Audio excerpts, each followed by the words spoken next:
Hi guys, এখন একটি polybag design করব। পলিব্যাগ ডিজাইন করার জন্য প্রথমে আমরা চলে যাব সফটওয়্যারে। সফটওয়্যার মানে হচ্ছে অ্যাডোবি ইলাস্ট্রেটর। অ্যাডোবি ইলাস্ট্রেটর থেকে এখন একটি ডিজাইন করব। সেই ডিজাইন করার জন্য কন্টেন্টগুলো মোটামুটি রেডি করে রেখেছি। আর কন্টেন্টগুলো যদি রেডি করে না রাখতে হয়, না রাখলে ভিডিওটি অনেক লং টাইম হয়ে যাবে। তো এখান থেকে দেখুন, প্রথমেই একটি ট্রান্সপারেন্সি মোডে আমি একটি পলিব্যাগ ডিজাইন করে আগে থেকে রেখে দিয়েছি, কারণ ভিডিওটি অতিরিক্ত যাতে লম্বা না হয় তার জন্য। তো প্রথমেই এরকম একটি শেপ নিয়েছি। তো শেপের কালারটা হচ্ছে এই ওকে, এই কালারটাই আমরা ইউজ করব। তো প্রথমেই এটাকে আমরা সেট করব।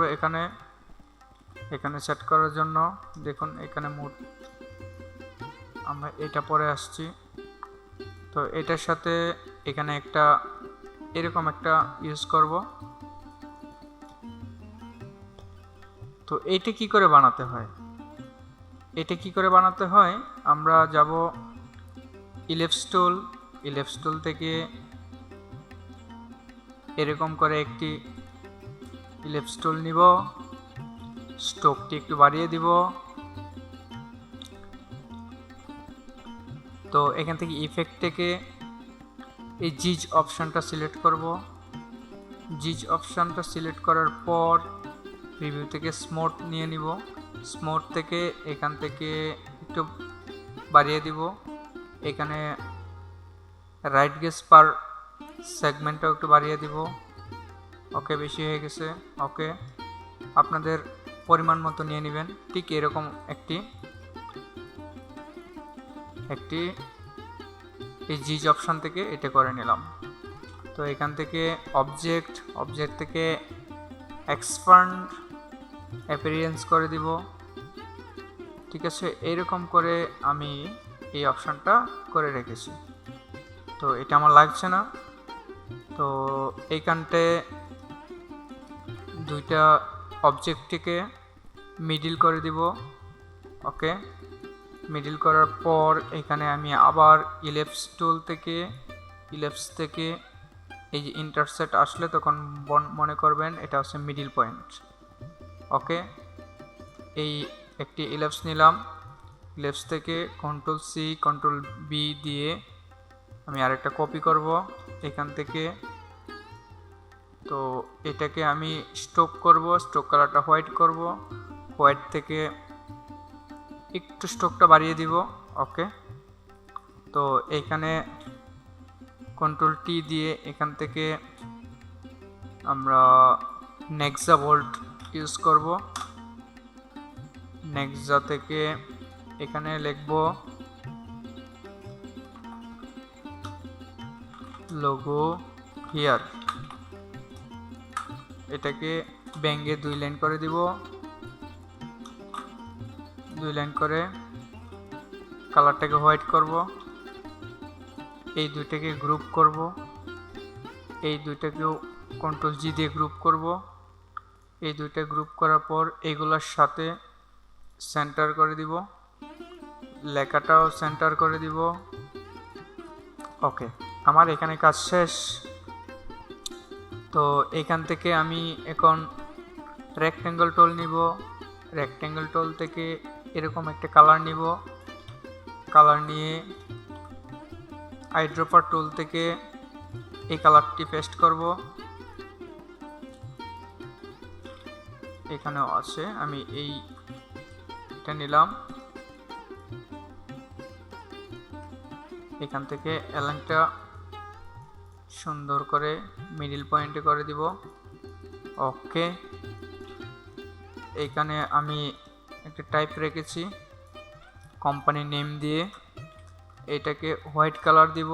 হোয়াইট দিয়ে একটু বড় করে দিব। বড় করে এখান থেকে মিডল পয়েন্টে করে দিব।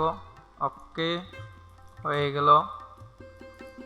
তো এইখানে আমি একটি ইফেক্ট বানাবো। ইফেক্টটি হচ্ছে এরকম হবে। ওকে, এখানে স্ট্রোক নেই। এখান থেকে হালকা আমি একটু রাউন্ডেড করে দিব। রাউন্ডের থেকে ইলিপস টুল দিয়ে এখানে এরকম একটু বড় করে দিব, দুইটাকে গ্রুপ করে দিব।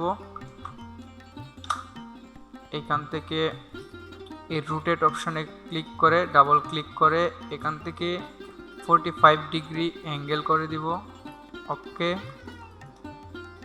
সরি, এখান থেকে আমি 4টা কপি নিব, 2 3 4। কন্ট্রোল ডি দিবেন, অল্টা ধরে চলে আসবে। ওকে, একটু ছোট করে দিব। এখান থেকে আবার শর্টকাট আর, এন্টার, 45, ইয়েস। এখান থেকে এইরকম সমান দূরত্বে কন্ট্রোল ডি দিয়ে কন্ট্রোল ডি প্রেস করে এখান থেকে এই ইফেক্টটি দিব।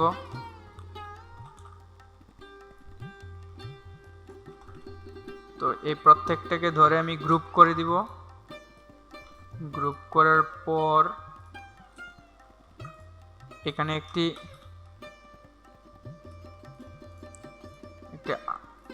এক্সট্রা একটি রেক্টেঙ্গল টুল দিয়ে কেটে দিব, অর্থাৎ এখান থেকে ক্লিপিং মার্কস করে দিব।